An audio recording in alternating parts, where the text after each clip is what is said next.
Russia আণবিক বোমা করলে চেরনোবিলে, সেটা ধ্বংস হয়ে গেছে। দুর্ভাগ্য, সে রাশিয়ানদের দিয়েই বাংলাদেশের রূপপুর প্রকল্পে আণবিক বোমা কারখানা বানানো হচ্ছে। বাংলাদেশের ধ্বংসের আরেকটা কেন্দ্র তৈরি হচ্ছে ওখানে। বললে তো বলবে আপনারা সরকারের বিরুদ্ধে কথা বলছেন। জি না, দেশের স্বার্থের বিরুদ্ধে যিনি যেটা করবেন তার বিরুদ্ধে আমরা 1.5-3 কথা বলবো, যত কণ্ঠ থাকবে। এটা হতেই পারে না, এটা বাতিল করা উচিত। এটা ষড়ঋতুর দেশ, শীত, গ্রীষ্ম, হেমন্ত, শরৎ, বর্ষাকাল আমাদের দেশের সবাই জানে। কিন্তু এখন 6টা ঋতুর কোনো আলাদা কোনো সিগনিফিক্যান্ট পাওয়া যায় না। শীতকাল আগে লম্বা ছিল, এখন শীতকাল মাত্র কয়েকদিন। বড় লোকরা এখন গায়ে কী পরবে আমি সেটা ভাবে গেলে ওরা এসি দিয়ে শীত বানায়। শীতকাল তো এমনিতে নেই, শীতও চলে যাচ্ছে দেশ থেকে। পুরো আবহাওয়া চেঞ্জ হচ্ছে। কাদের কারণে? তারাই বলতেছে গ্রিন হাউস এফেক্ট হচ্ছে আমাদের এই শিল্প কারখানা থেকে যে ধোঁয়া উঠছে, দৈনিক গাড়ি থেকে যে ধোঁয়া উঠছে উপরে, যত ধোঁয়া উঠবে তত আবহাওয়া ধ্বংস হবে। আর তারই প্রতিক্রিয়া হচ্ছে সারা বিশ্বব্যাপী আজকে আবহাওয়ার পরিবর্তন। দুষ্টের দমন ও শিষ্টের পালনের কথা আছে, এটা উল্টে গেছে দেশে। শিষ্টের পালন, দুষ্টের পালন আর শিষ্টের দমন হচ্ছে বিভিন্ন দেশে। এটা করলে তো চলবে না। আহলে হাদিস আন্দোলন বাংলাদেশ, আসুন পবিত্র কুরআন ও সহিহ হাদিসের আলোকে জীবন গড়ি। আলহামদুলিল্লাহ রাব্বিল আলামিন আর রহমানির রহিম মালিক ইয়াউমিদ্দিন। ইয়া আইয়ুহাল্লাযীনা আমানু তাকুল্লাহ হাক্কা তুকাতিহি ওয়া লা তামুতুন্না ইল্লা ওয়া আনতুম মুসলিমুন।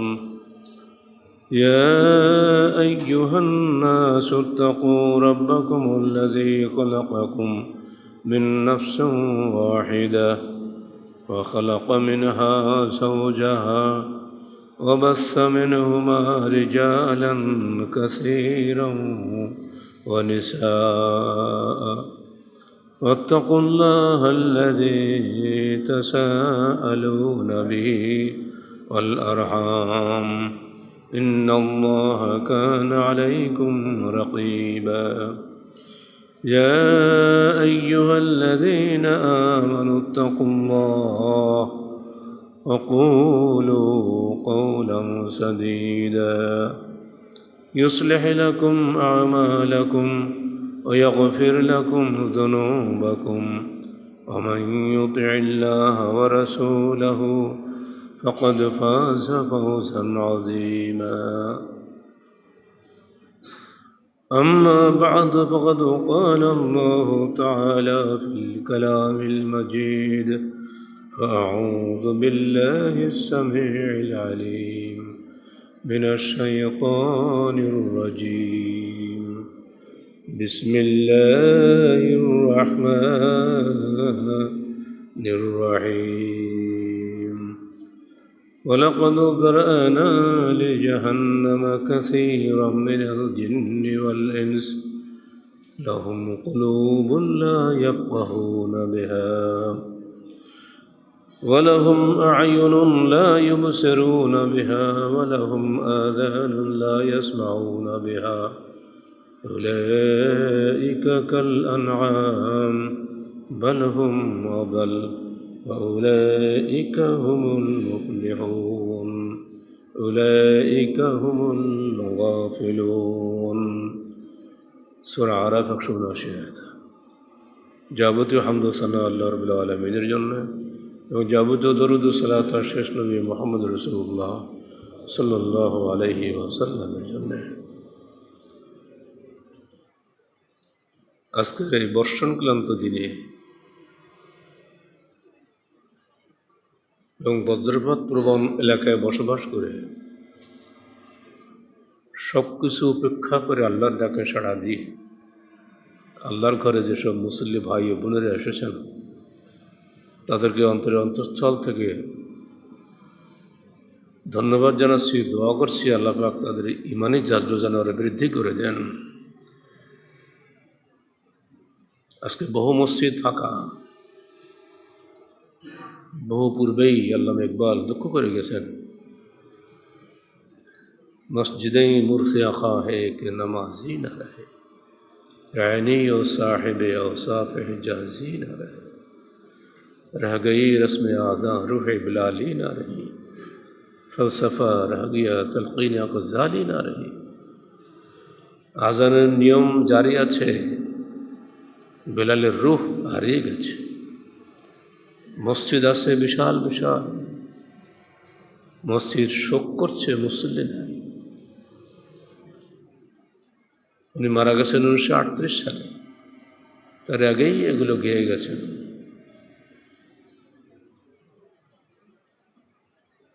আজকের বাংলাদেশে সেই অবস্থাই ঘটেছে। রাষ্ট্রীয়ভাবে বলা হচ্ছে মসজিদে 20 জনের বেশি মুসল্লি থাকবে না। ঘাটে যত বড় ভিড় করো, বাজারে আসার সমস্যা নাই, মসজিদে গেলে সমস্যা। আজকে মসজিদে আল্লাহকে ডাকার লোক নাই, হেফজখানা বন্ধ। দিন রাত যেখানে করোনার আওয়াজ উঠত, কণ্ঠ স্তব্ধ, মাদ্রাসা বন্ধ। আলেমুল আমরা দিন রাত সেখানে আল্লাহর দিন মানুষকে শেখাতেন, কাল আল্লাহ কাল রসুলের আওয়াজ উঠত, সবগুলি বন্ধ।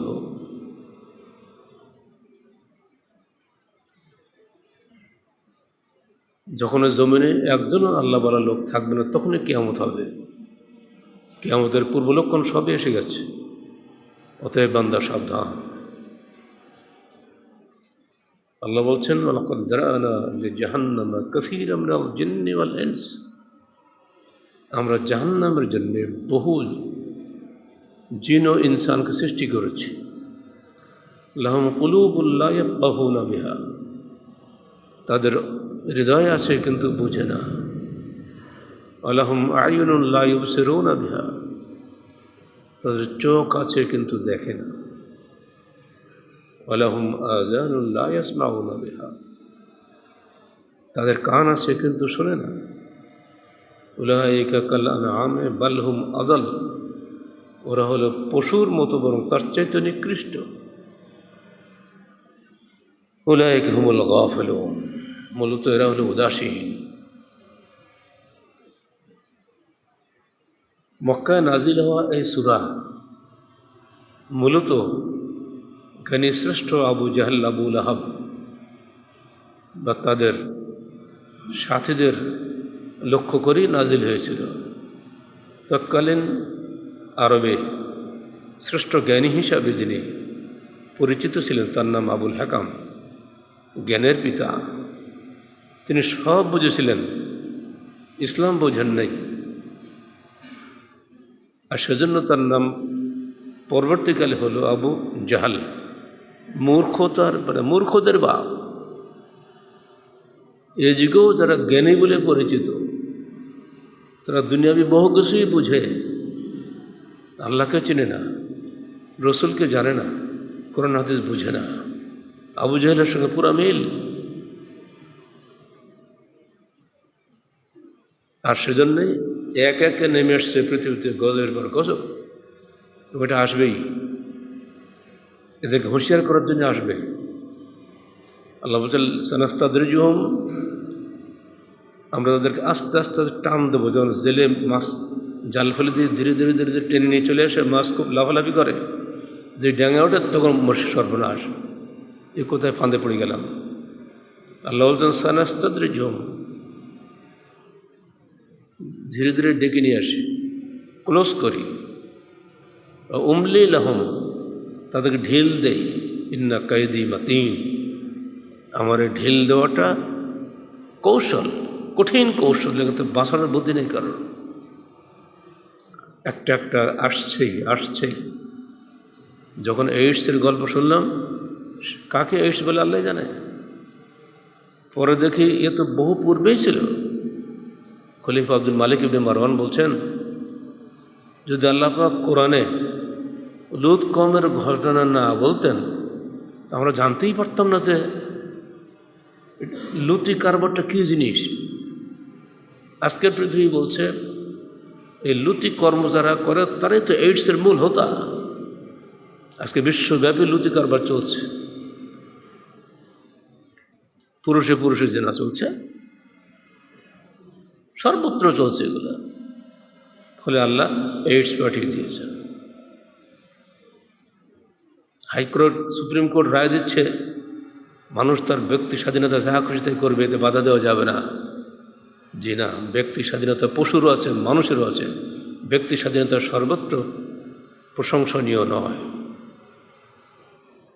খুনি খুন করবে, এই স্বাধীনতা দেওয়া যাবে? চোর চুরি করবে, এই স্বাধীনতা দেওয়া যাবে? ব্যক্তি স্বাধীনতা সর্বত্র চলবে না, যা খুশি তাই করা যাবে না। তাহলে তো শয়তান এই কাজ করে, এরপরও শয়তান ভয় করে। বদরের যুদ্ধে যখন শয়তান নিজে নেমেছিল, ফেরেশতা থেকে পালাইছিল, তাকে আটকাতে গেল, বুকে ঘুষে মেরে এক ঝাঁপ দিয়ে পড়ল সাগরে। বলে আমি যা দেখেছি তোমরা তো দেখোনি, ফেরেশতা নেমে এসছে, আমার ক্ষমতা নিয়ে ওদের সঙ্গে লড়াই করে। বর্তমান যুগের প্রেক্ষাপট নতুন নয়, ১,৫০০ বছর আগেই তার প্রমাণ আমরা পেয়েছি আল্লাহ রসুলের যুগে। আর আয়াতটা সেই যুগের আয়াত, নতুন করে আজকে নাজিল হয়নি।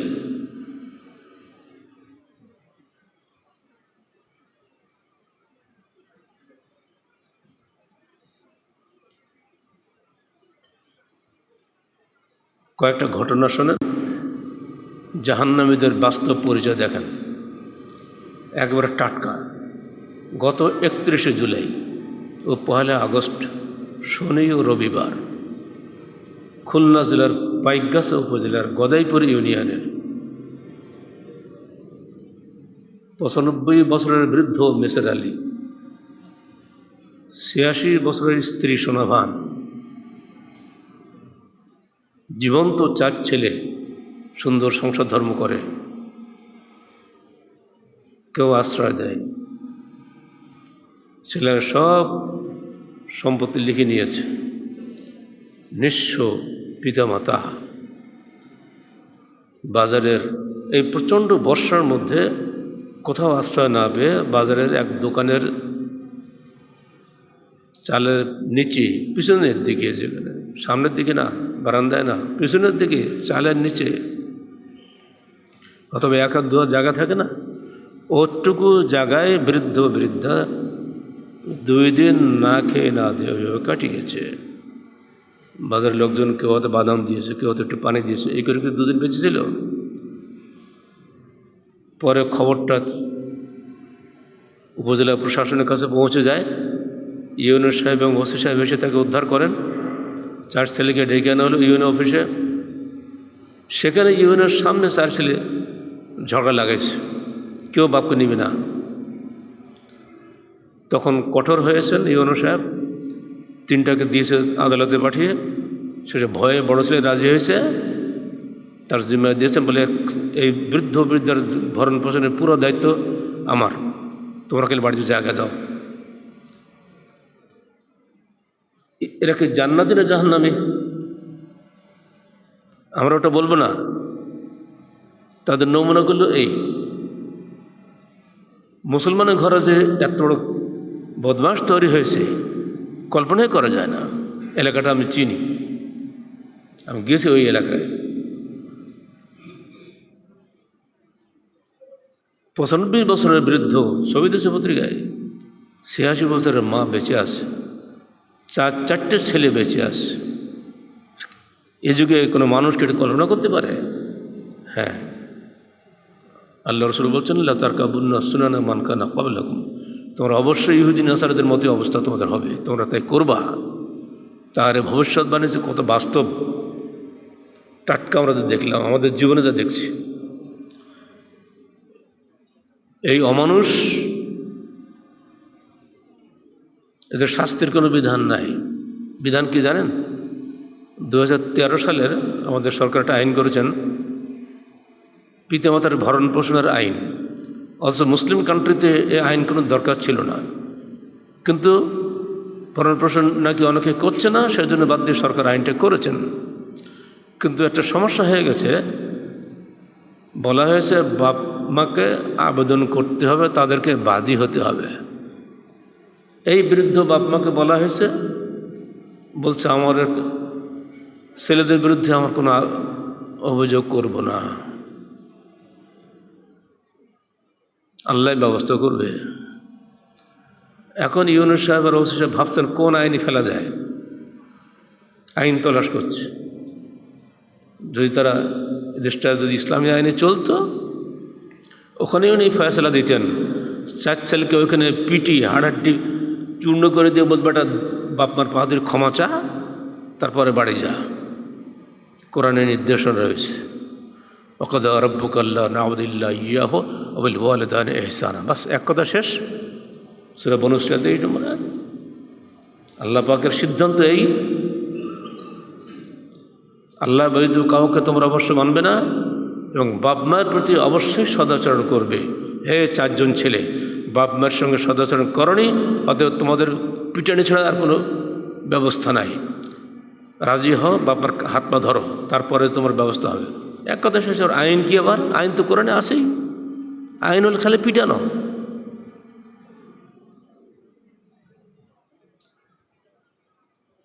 এরা আইন খুঁজে পাচ্ছে না, কী করবে? তবে উপজেলা প্রশাসনকে ধন্যবাদ। সবচেয়ে বড় কথা হলো ইউনূস সাহেব অত্যন্ত সুন্দর আচরণ করেছেন, ওসি সাহেব তার সাথে। গ্রামবাসী সবাই তাদেরকে সিসি করছে। এরকম মানুষ, অনেকের ধারণা মেয়ে হওয়াটা খারাপ, ছেলে হওয়াটাই ভালো, তাই না? ছেলে আল্লাহ কোরআনে বলা হচ্ছে যখন কারোর মেয়ে হয় চেহারাটা কালো হয়ে যায়, ইসবাত্তাত ফুজুহু। ছেলে হয় খুব খুশি। আর ছেলের অবস্থা কি? একটা না 4টে ছেলে, মেয়ে তার নেই। এটা হলো 1 নম্বর খবর। একটা দেখেন, আল্লাহ পাক জাহান্নামের জন্য একদল সৃষ্টি করেছেন, কারোর নাম করে বলেনি। বৈশিষ্ট্য দিয়ে বোঝা যায়, ওরা যদি তওবা না করে যদি মরে, নিঘাত ওরা জাহান্নামী হবে। যদি তওবা করে মরে, হয়তো আল্লাহ তাকে ক্ষমা করলেও করতে পারে, যদি বাপ মা যদি তারা ক্ষমা করে। 2 নম্বর আসেন, বহু পূর্বে পত্রিকা পড়েছিলাম, ঢাকার মিরপুরি এক বৃদ্ধ লাঠি নিয়ে মাজা কুজো হয়ে গেছে, হাঁটতে পারে না। লাঠি নিয়ে যাচ্ছে, হাতে একটা ছোট্ট থলে। আশপাশের লোকরা সব চেনে, বড়লোক মানুষ, পিছনে 4 তালাকের বাড়ি।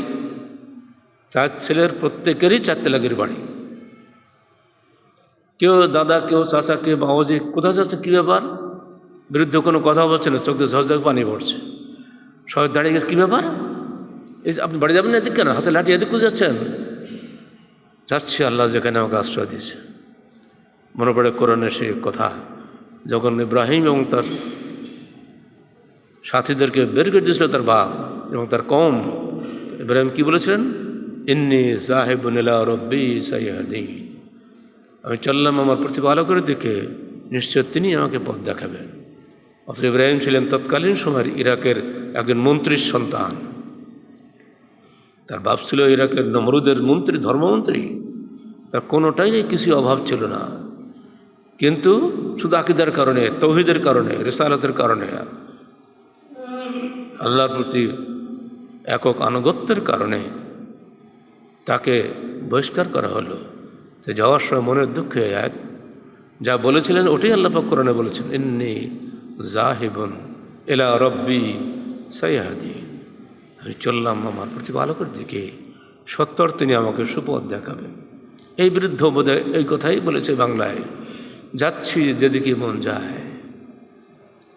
ওই দৃশ্য পত্রিকার ছবি আজও আমি ভুলতে পারি না। আর আজকে নতুন ছবি দেখলাম, এই খুলনার পাইকগাছার 85 বছরের 95 বছরের বৃদ্ধের করুণ চাহনি। আজকের পত্রিকা যারা পড়েছেন, প্রথম আলো, আজকে কত তারিখ? 6 আগস্ট না? এবার পিছন দিকে চলে যান, 1945 সালের 6 আগস্ট সকাল 8:15 স্থানীয় সময় টোকিও শহর থেকে 500 মাইল দূরে হিরোশিমা নগরীতে হঠাৎ আমেরিকান B-29 বোমারু বিমানে করে 12 থেকে 15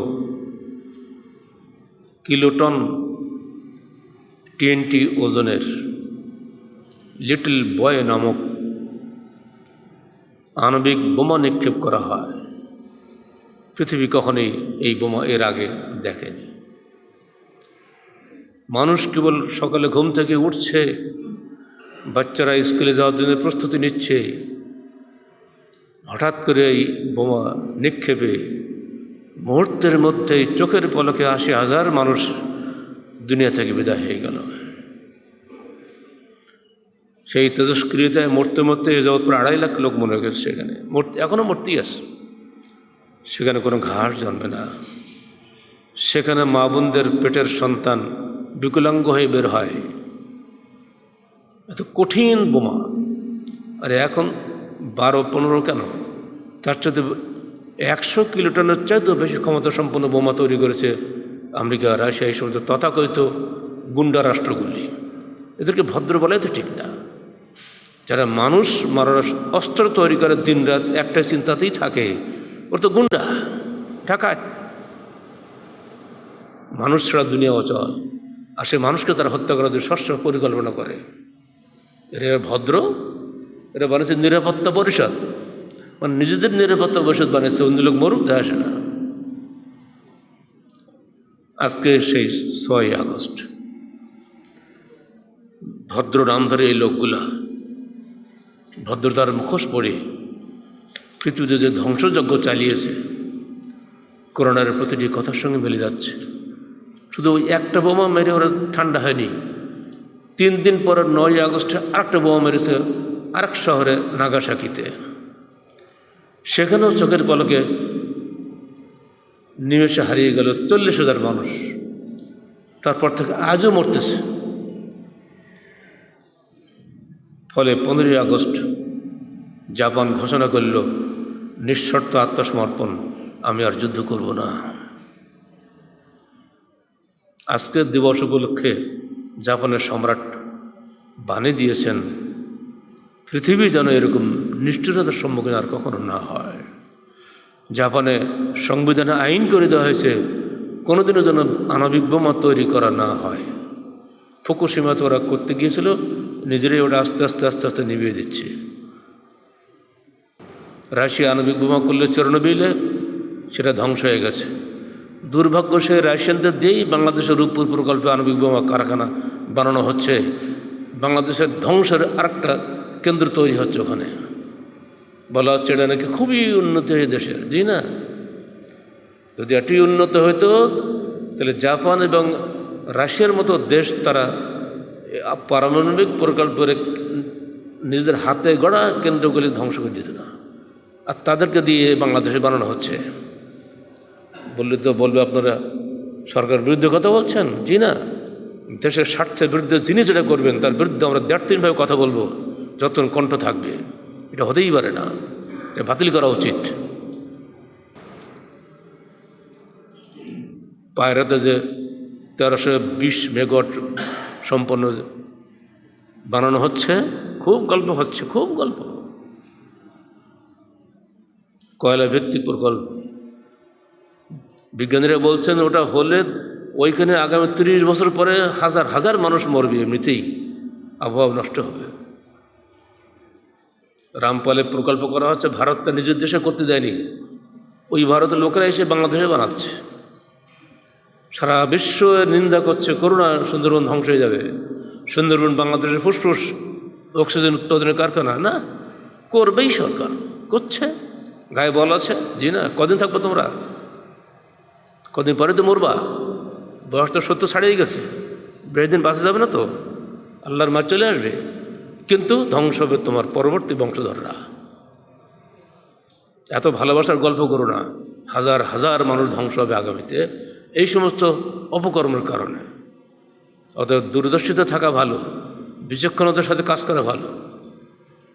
ভোট পাওয়াটাই একমাত্র খাঁটি হওয়ার লক্ষণ নয়। এই লোকেরাই দুদিন পরে গালি দেবে, অতএব বাবা সাবধান হও। এই চারটে ঘটনার সঙ্গে আপনি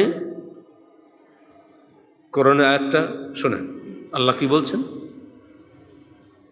আফালাম ইয়াসিরু ফিল আরদ ফাতাকুনা লাহুম কুলুবুন ইয়াকিলুনা বিহা আও আযানুন ইয়াসমাউনা বিহা ফাইন্নাহা লা তা'মাল আবসার ওয়ালাকিন তা'মাল কুলুবুল লাতী ফিস সুদূর।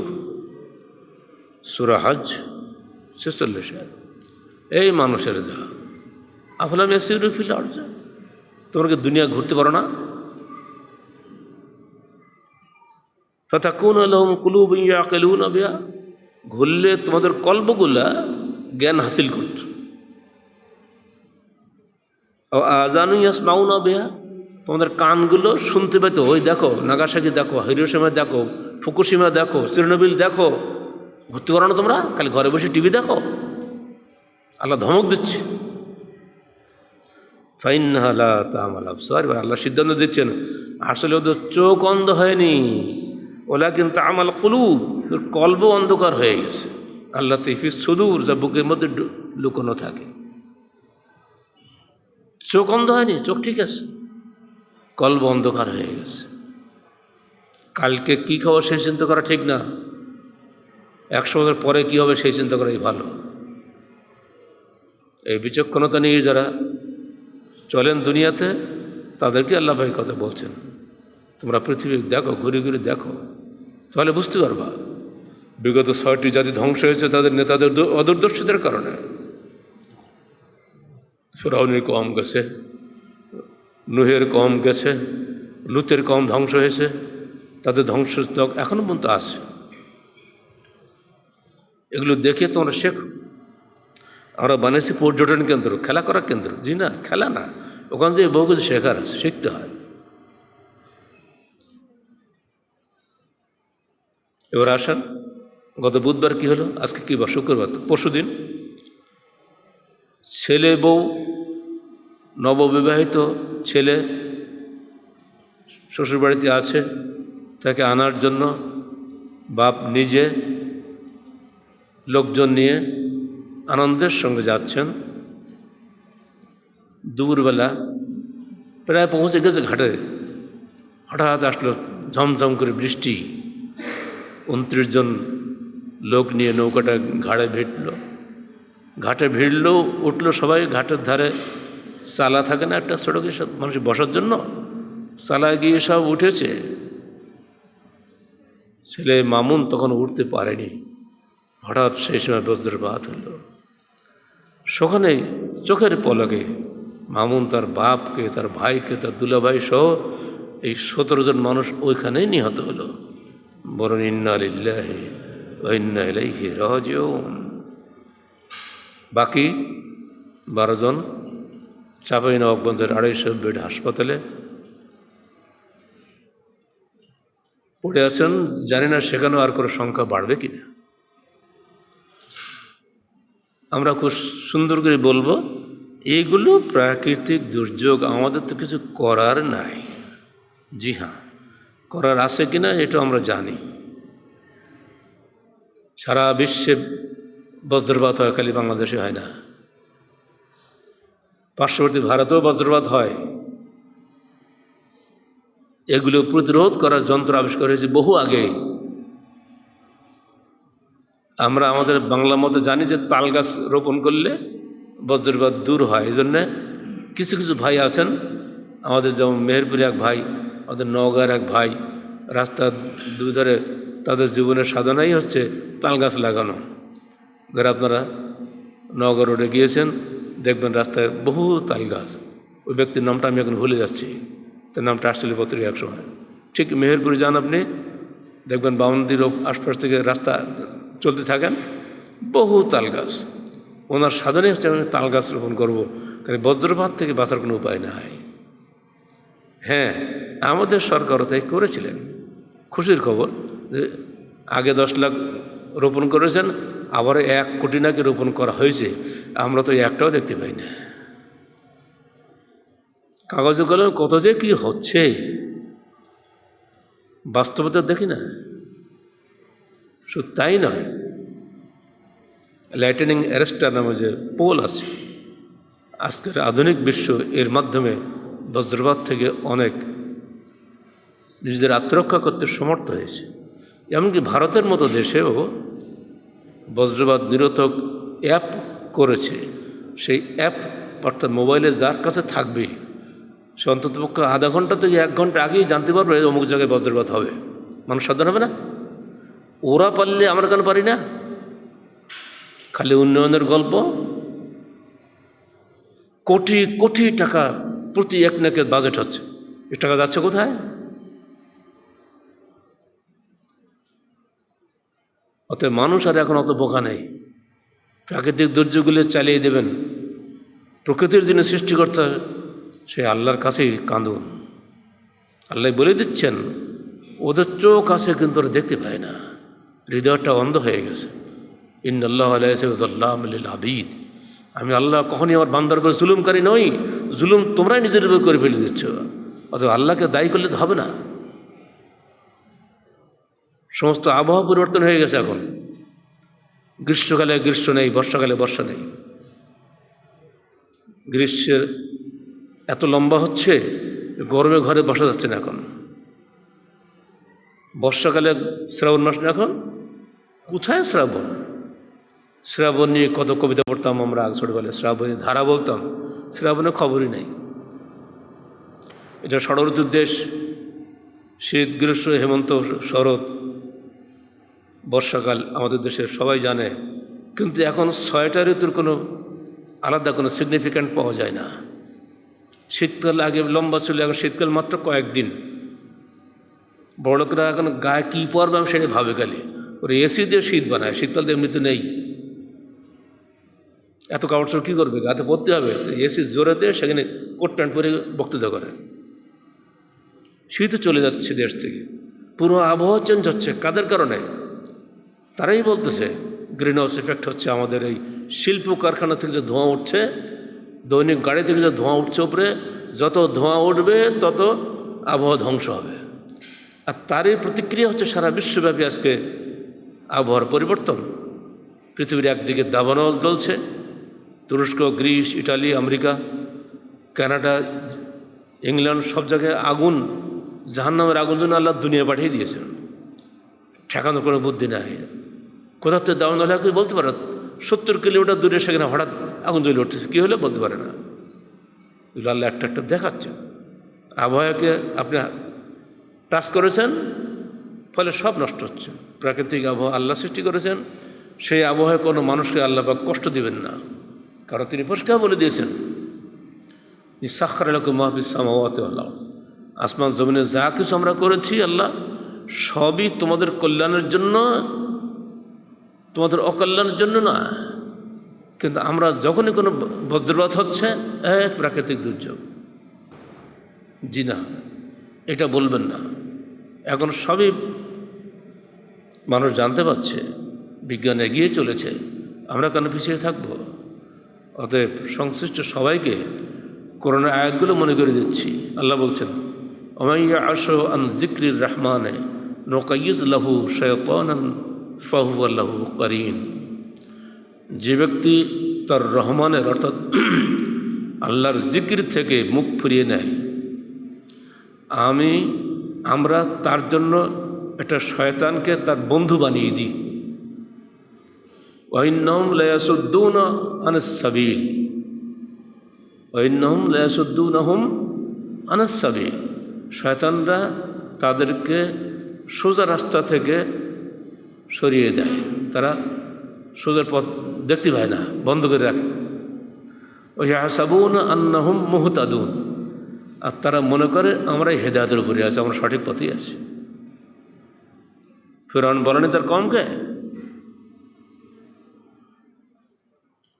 উরিকুম মা আরা ওয়া আহদিকুম ইলা সাবিলির রাশাদ, হে আমার জনগণ, আমরা তোমাদেরকে সবসময় সাবিলির রাশাদে নিয়ে যাচ্ছি, সঠিক পথে পরিচালনা করছি। অথচ এই মূসা আর হারুন এরা এই সঠিক পথ থেকে তোমাদেরকে বিচ্যুত করে দেবে। সেদিন ফিরআউন যে কথা বলেছিল আজকের বিশ্বের পরাশক্তির ফেরাউনগুলি একই কথাই বলছে যে আমরা সঠিক পথে আছি। এই বিপরীত যা শুনছো ইসলামের কথা, সবগুলো জঙ্গি। তোমরাই ভালো, হ্যাঁ, বোমা মারি দুনিয়া ধ্বংস করে দিচ্ছ, তোমরা জঙ্গি না। ফটাস ফটাস করে কি একটা কি মারলে জঙ্গি এসে গেছে, জঙ্গির ভয় এক ঠাট্টার কাঁপতেছে। আল্লাহর বিধান মেনে চলো, প্রাকৃতিক দুর্যোগ উঠে যাবে, পৃথিবীতে কোনো অশান্তি ইনশাল্লাহ থাকবে না যদি মানুষ যদি নিজের অশান্তি সৃষ্টি না করে। ছোট মানুষ ছোট অশান্তি করতে পারে, বড় মানুষ বড় অশান্তি সৃষ্টি করে। ছোটরা যদি জঙ্গি হয় তারাও দায়ী, বড়রা যদি বোমা মেরে জঙ্গিপনা করে তারাও বড় জঙ্গি। যারা যত বড় দায়িত্বশীল তাদেরকে তত বেশি আল্লাহর কাছে কৈফিয়ত দিতে হবে। অতএব আল্লাহ পাক যে বিষয়ে অনেক আগেই সাবধান করে দিয়েছেন, সেই সাবধানতার প্রতি মাথা নুচু করাই ভালো। তিনি বলছেন আমরা এদের উপরে কিছু শয়তান নিয়োগ করে দিয়েছি। ওই শয়তানগুলো সব ভালো মানুষ টের পায় না, ওই শয়তানগুলোকে কাছে রাখে। তারা যা বলে হ্যাঁ ঠিক আছে ঠিক আছে, সব ঠিক আছে, সব ঠিক। সে কোরআনও পড়ে না, হাদিসও পড়ে না, আল্লাহর বিধান জানে না, পড়তেও পারে না। আল্লাহ পাক তার অন্তরকে মোহর মেরে দিয়েছেন। উলাইকা কালানআম বাল হুম আদাল সুম্মুন বুকমুন উমিয়ুন ফাহুম লা ইয়ারজুন। আরও কত যে উদাহরণ আছে। মাসালুল্লাযিনা কাফারু কামাসালিল্লাযী ইয়ানকু বিমা লা ইয়াসমাউ ইল্লা দুআআ ওয়া নিদা সুম্মুন বুকমুন উমিয়ুন ফাহুম লা ইয়াকিলুন। আল্লাহ বলছেন তোমরা কি মাঠে রাখাল দেখো না? যারা আল্লাহকে অবিশ্বাস করে তারা হলো ওই মাঠে রাখালের মতো। ও খালি ওই গরু ছাগলকে ডাকে, কিন্তু ওরা কিছুই বোঝে না। ইল্লা দুআআ ওয়া নিদা, হই হই হই হই চিৎকার করছে। ওরা রাখাল খালি চিৎকার দিচ্ছে, ওরা ওইটাই খালি শোনে। রাখাল তো কী বলছে ওটা বোঝে না। সুম্মুম বুকমুন উমিয়ুন, ওরা বধির, বোবা, অন্ধ, ফাহুম লা ইয়াকিলুন, ওরা কিছুই বুঝে না। অথচ নিজেদেরকে মনে করে সবচেয়ে বড় বুদ্ধিমান। আজকের পৃথিবীর যত অন্যায়ের মূলেই হয়েছে আল্লাহর স্মরণ থেকে দূরে চলে যাওয়া। মানবতার যে অবনতি চলছে তার মূল কারণ আল্লাহ থেকে মুখ ফিরিয়ে নেওয়া। অর্থাৎ মানবতার উন্নয়নের জন্য আমাদের সবারই দায়িত্ব হবে মানুষের মধ্যে গণসচেতনতা এবং দেশে ঈমানী পরিবেশ সৃষ্টি করা। অন্যায় কাজে উস্কে দিয়ে কোশ্চেন করলেও অন্যায়কে দূর করা যায় না। পর্নোগ্রাফিকে উস্কে দিয়ে কখনোই পর্নোকে দূর করা যাবে না। পত্রিকার ফার্স্ট পেজে অলিম্পিক গেমসের ল্যাংটা মেয়েদের ছবি দিয়ে ল্যাংটামি দূর করা যাবে? অলিম্পিকে কোনো পুরুষ লোক খেলা করে না, খালি ছবি দেখেন বাংলাদেশের পত্রিকাগুলোতে ফার্স্ট পেজে একদম ল্যাংটা মেয়ে, শুধু ল্যাংটা আজকে দেশে। এই বেহায়াপনা যারা ছড়াচ্ছে ওই পত্রিকাওয়ালারাও আল্লাহর কাছে একদিন কৈফিয়তের সম্মুখীন হবে। ওই মিডিয়াগুলো সব আল্লাহর কাছে কৈফিয়তের সম্মুখীন হবে। এজন্য নারীদেরকে পুরুষদের সঙ্গে প্রতিযোগিতা করে খেলাধুলা করে ইসলামে নিষিদ্ধ, এটা চলতে পারে না। এর কোনো গৌরব নাই। নারী আর পুরুষ কখনোই সমান নয়, সম্পূর্ণ পৃথক।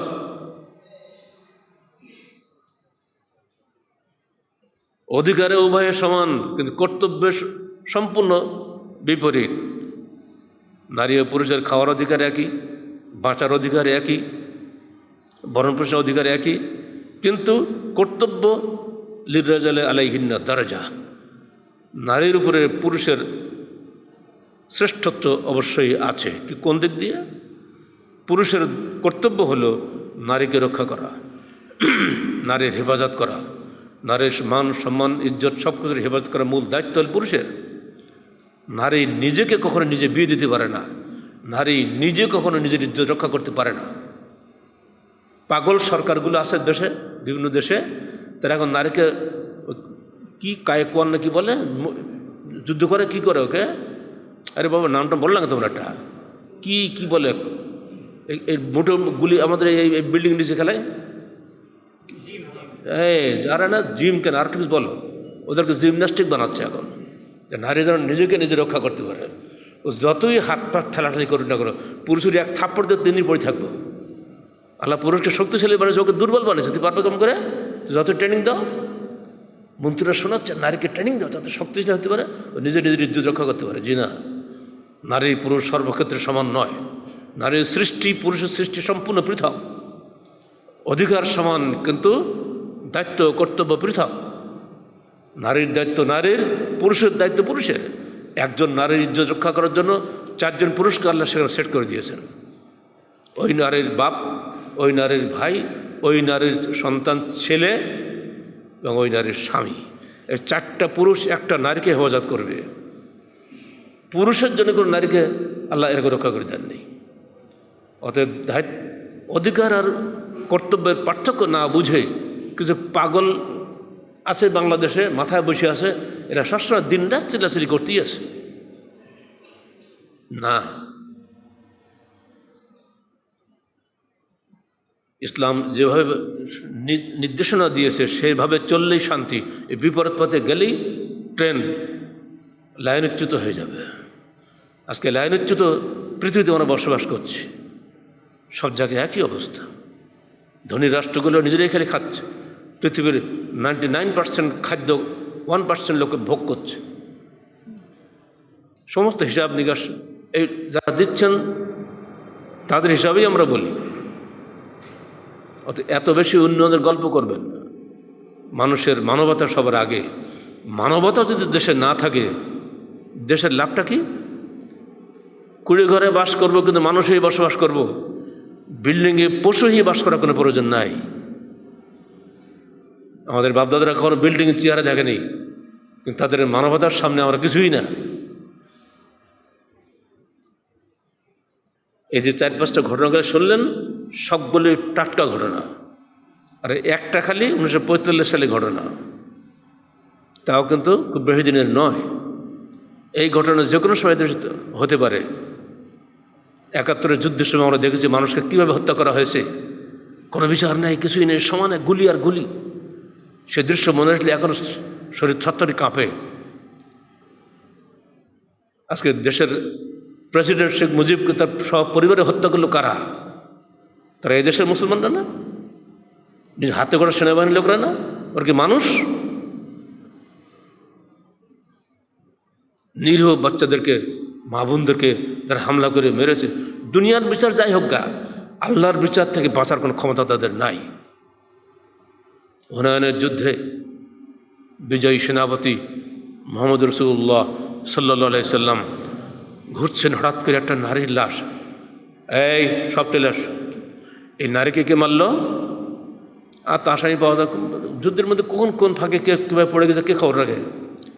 কঠোর ভাবে বলে যে খবরদার, মুসলমানের তরবারি কখনো কোন নারীর উপরে হস্তক্ষেপ হবে না।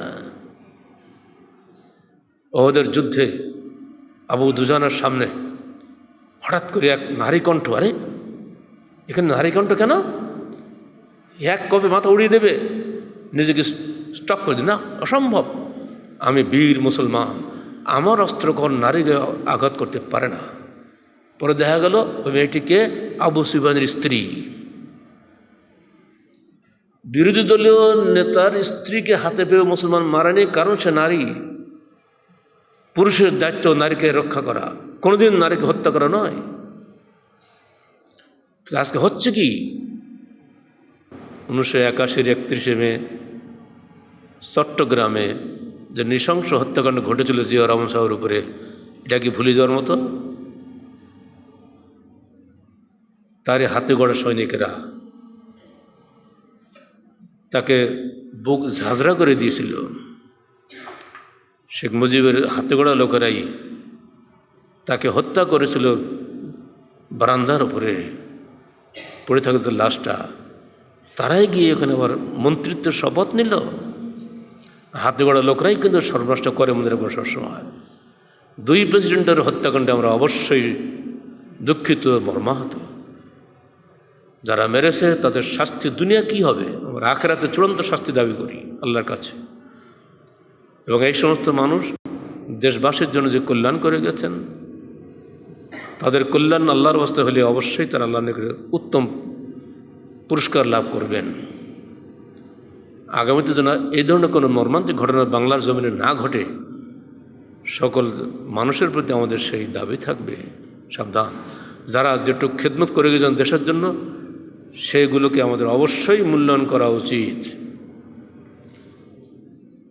যারা নিজের দেশের সর্বোচ্চ নেতাদের হত্যা করে, তারা পারে না কোনটা? তাদের মাধ্যমে বহু কল্যাণ দেশের হয়েছে।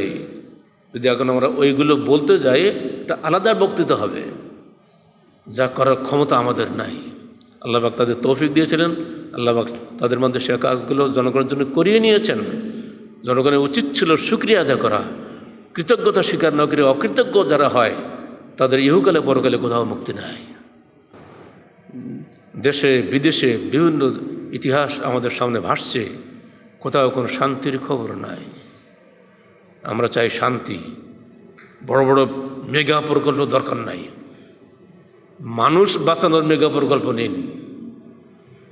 মানবতাকে রক্ষা করুন, অমানুষগুলোকে দমন করুন, মানুষগুলোকে সম্মান করুন।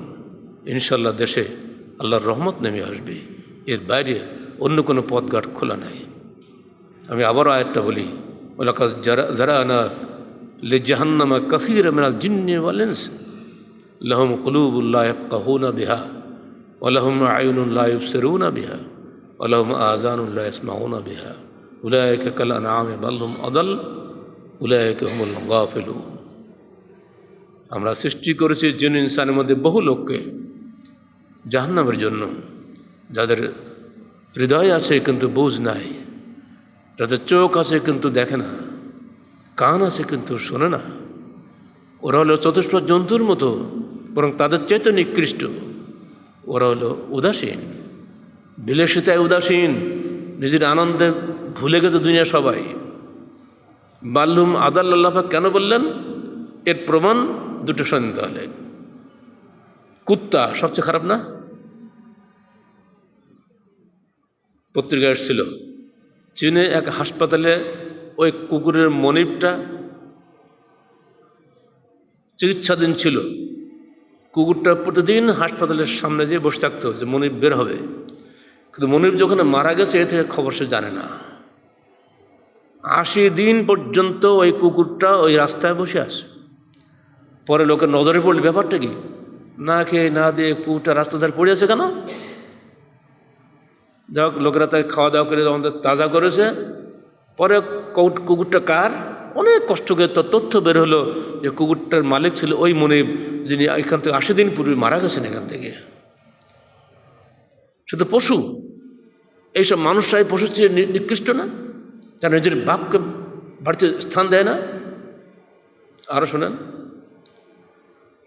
একেবারে টাটকা, এখনো বোধহয় 2 সপ্তাহ হয়নি, লন্ডনে একটা হাঁস কীভাবে অসুস্থ হয়েছে জঙ্গলে, রাজহাঁসটা পশু চিকিৎসকরা এনে হাসপাতালে চিকিৎসা করছে।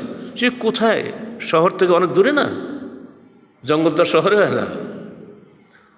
ওর সাথী আরেকটি রাজহাঁস সেই জঙ্গল থেকে উঠে এসে ঘুরতে ঘুরতে কেমন করে ঠিক ওই হাসপাতালের সামনে এসে খালি মুখ নাড়াচাড়ি করছে। গ্লাসের অবস্থা দেখা যাচ্ছে একটা রাজহাঁস। ডাক্তার আগে বলে, কীভাবে এখানে রাজহাঁস কী করে আসলো? এখান তো প্রাইভেট কার আসবে, রাজহাঁস কেন? হ্যাঁ, তথ্য পাওয়া গেল এই রাজহাঁসটা ওই শহরের কারো পোষা রাজহাঁস নয়, এই রাজহাঁসটা বন জঙ্গলের। তখন ওরা নিশ্চিত হলো জঙ্গল থেকে যে রাজহাঁসটা আমরা নিয়ে এসেছিলাম এ তো তারই সাথী। তাই বলুন, ওই রাজহাঁস এবং ওই কুকুরের চাইতে এই মানুষগুলো আর নিকৃষ্ট নয়?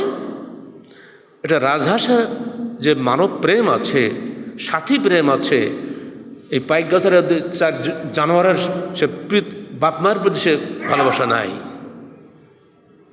এদেরকে রক্ষা করা আইন দরকার নাই, এদেরকে শাস্তি চূড়ান্তভাবে দিয়ে দাও। দুটো জিনিস লাগে, শাসন এবং উপদেশ।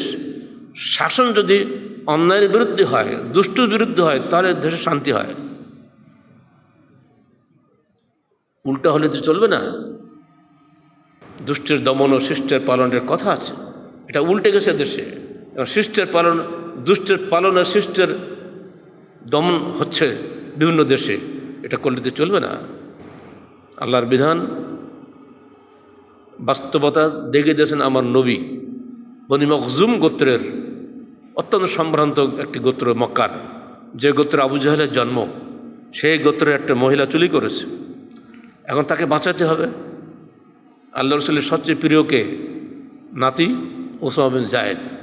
সবাই যে ধরল, এই আল্লাহ রসুলের সামনে তো আমাকে যেতে পারবো না, তো তুমি যে বলো আপাতত এবারটাও রেহাই দিক, আর কখনো চুরি করবে না। যেই বলল, ছেলে মানুষ তো অত বুঝে না, নাতি বুঝতে পারছেন তো, 15-20 বছর বয়স। তো আল্লাহ রসুল বললো, এই ওসামা, তুমি আল্লাহর দণ্ডবিধির জন্য আমাকে সুপারিশ করছো? সবাইকে ডাকো। সব নেতারা চলে আসছে মসজিদে, দাঁড়িয়ে নিয়ে খুতবা দিলেন।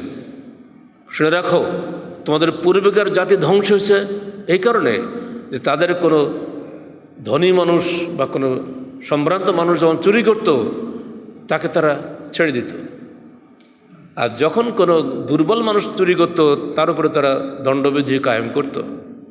মনে রেখো, লাউ কানাত ফাতিমা বিনতে মুহাম্মদ সারাকাত লাকাতাতু ইয়াদাহা, যে আজকে আমার মেয়ে ফাতেমাও যে চুরি করে আসতো আমার সামনে, আমি নিজে তার হাত কেটে দিতাম। এই কঠিন দণ্ডবিধি বাস্তবায়ন ছিল বলেই ইসলামী খিলাফতের ইতিহাসে কোথাও এই ধরনের নোংরা দৃষ্টান্ত ইতিহাস কোনোদিন দেখাতে পারবে না।